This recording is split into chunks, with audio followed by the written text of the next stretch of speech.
Technical warnings. Make notes on the technical warning, write TW next to the appropriate team's name. Did we already do this? I've already talked about it. Record the details on the back of the score sheet. Intentionally throwing the paddle. Technical foul. This is technical foul now.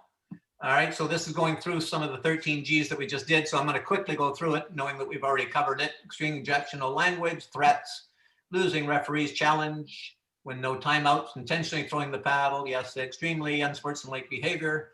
Award points to the, so you award a point to the opposition that we all know. Record the point on the score sheet as a TF and add side outlines after the TF. So I think we got a scorecard here where we're going to show you that. Or do we? Write TF next to the appropriate team's name and record the details in the back of the score sheet. So there's your score sheet and there's your TF. So Mary Smith is the starting server for this team and the score was 5-2 whatever when a technical foul was given to the receiving team. Therefore, the serving team was awarded a point. So what we do, we don't use the diagonal slash because neither the first server or the second server achieved that point. It's through a technical foul. So you simply annotate it with the T and the F. All right. And then you would just take that sheet, fold it over, and write on the back across the side what transpired. After awarding the point, clearly advise the team that has the point that their score has been updated, and but you can't tell them they must switch position. All right, they need to figure that one out. All you can do is make sure you sort of look at them and say, the score was 4-3-2. The score now is 4-4-2. That's all you can do. They need to line up with the even person in the even court. Announce 15 seconds, and after the 15 seconds, announce a resume play and call the score and begin your 10-second count. After a team has been issued one technical foul, any subsequent technical warning or technical foul in a match automatically forfeits the match. Okay, we've been there, must be stopped. Bleeding. Bleeding on the court must be cleaned up before play resumes. Referee timeout, right? Not charged to anybody, not recorded on the score sheet either. And so that's how that's handled. Okay, any questions on any of those? Good. Non-volley zone violations, repeated a bit here, but primary responsibility during and following a volley. Sorry, Al, it's Richard. Can I go back to the blood on the court situation? I'm a little confused about what should happen. There's one of the referee questions on the test is about a case where a lady falls down, breaks her glasses, scrapes her knee and is bleeding, and it asks what you should do. And I think earlier you said that you should stop play immediately. Now I may be or it says right here it should be stopped, but the rule doesn't say anything about that. The 10G5. It just says that you shouldn't continue after the fact. So. Okay, let's be clear and answer one of your questions right off the bat that I'm hearing. Yeah. You as the referee never stop play. As harsh as this sounds, if you have somebody that's having a heart attack on the other side, you're not supposed to stop play. Right. Right? That person can break their leg, fall down, do whatever. Play continues until the ball is dead and bounces twice. That's when the play stops and you can intervene and get on the court.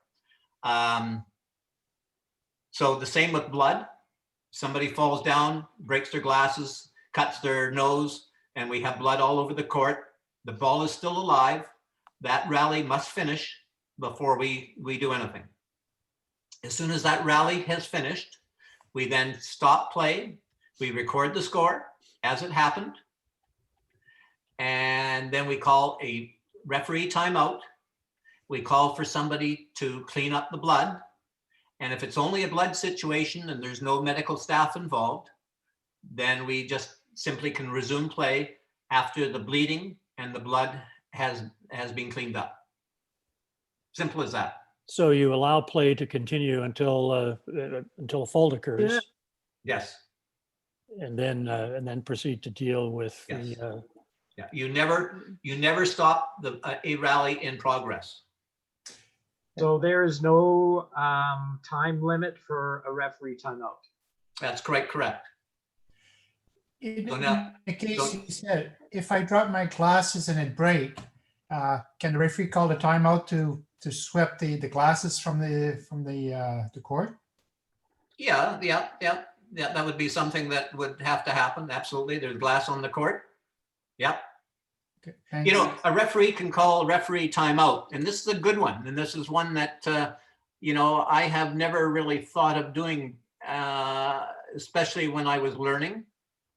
But you should be aware of this, as all learning referees, that if you get all mixed up and confused with your score sheet and you don't know what's going on, do not continue play.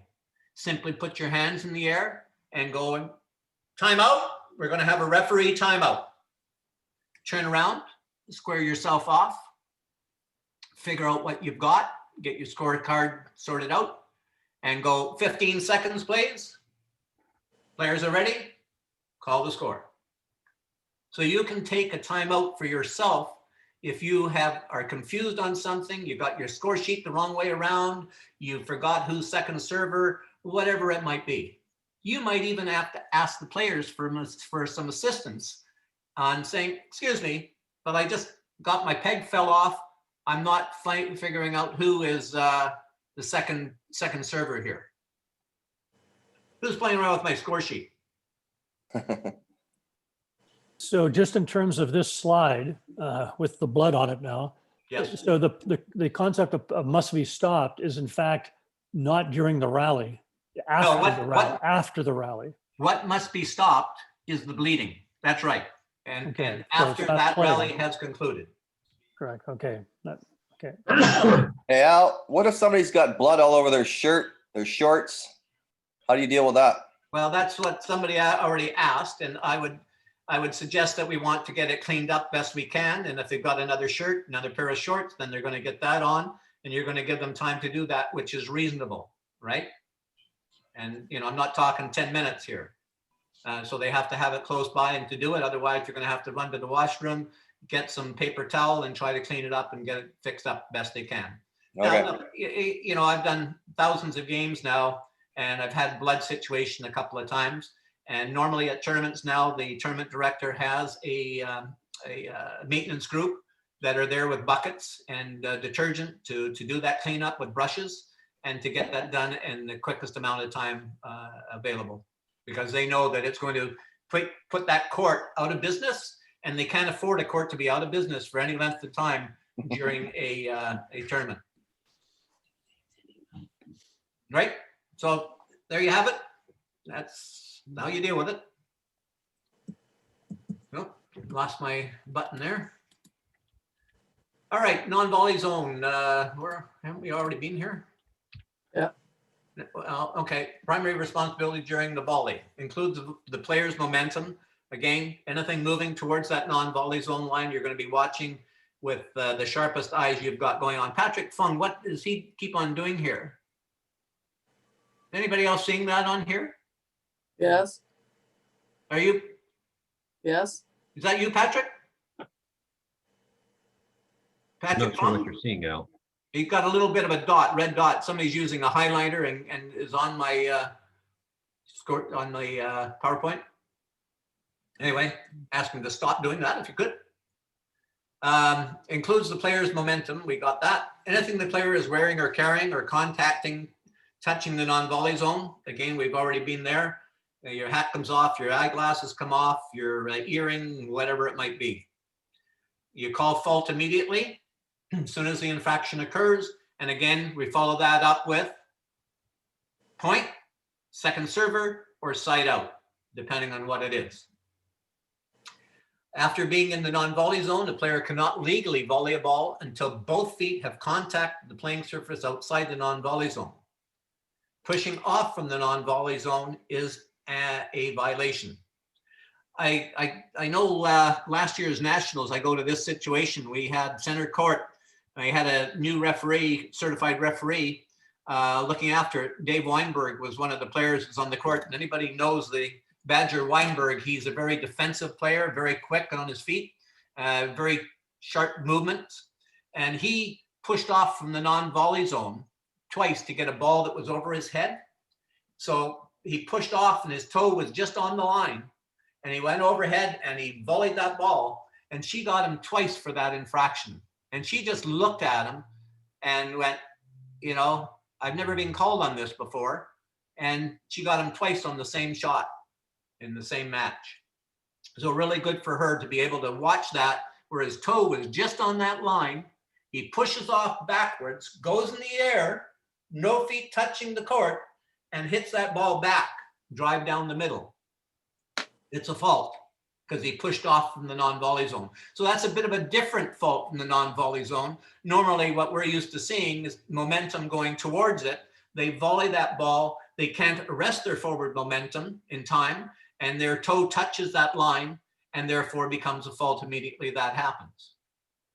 And of course, I can go into another situation that I continually get asked on, that a player has hit a volley, is teetering on the non-volley zone line, not falling in, but teetering. Therefore, in my opinion as the referee, I am not watching the ball go to the other side at all. Whatever is happening with the ball, I am not watching. I'm watching this individual who's teetering on the verge of falling in, and I'm watching his feet. I'm waiting for a moment where I can establish that I can determine that they've established position within the court. But if they're teetering, they haven't established.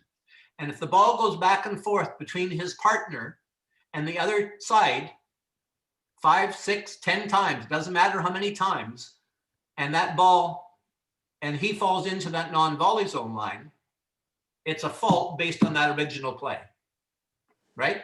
We all know that, doesn't matter how many times. It's even a fault if the ball, his partner hits a winner down through the middle and the ball bounces twice and then he steps in. The ball's dead and he steps into that non-volley zone. It still goes back to his initial shot. He was unable to gain control of his forward momentum. Therefore, a fault should be issued. Okay.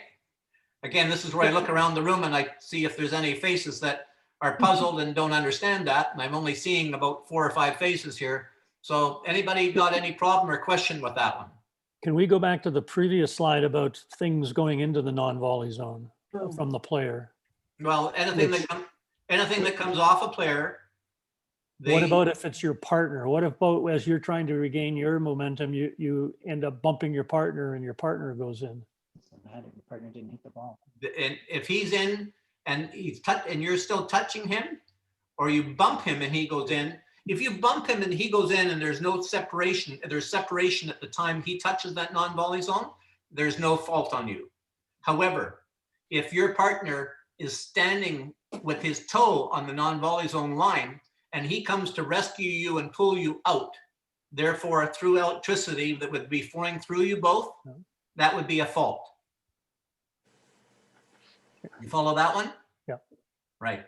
So if our rackets clash, our paddles clash in the middle of the court to hit a ball that was being hit down the middle, and I'm not in the non-volley zone, but my partner again has one little toe that is just touching that line, and our paddles clash and that ball is volleyed back over the net, that is a fault.